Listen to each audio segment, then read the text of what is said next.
जादुई किताबदार, क्या बात है। क्या आपने कभी ऐसी किताब देखी है जो खुलते ही आपको जादुई दुनिया में ले जाए? इना एक ज़हीन और तजस्सुस पसंद लड़की थी। उसे कहानियां पढ़ना बहुत पसंद था और नई किताबें तलाश करती।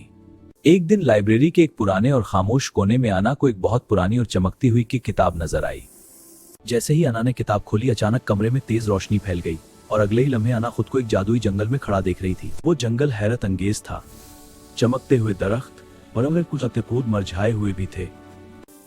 खुश आमदीद अना, ये जादुई दुनिया सिर्फ उन बच्चों के लिए खुलती है जो इल्म से मोहब्बत करते हैं।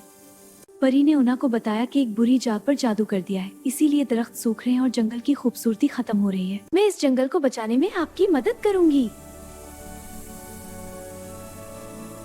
उना ने किताब खोली और उसमें लिखा। जैसे ही उसने लिखा, पूरा जंगल रोशनी से भर गया। उना मुस्कुराई। इना मसवरत वो जान चुकी थी कि किताबों में वाकई जादू होता है। इल्म, हिम्मत और नेकी इंसान को हर मुश्किल से निकाल सकते हैं।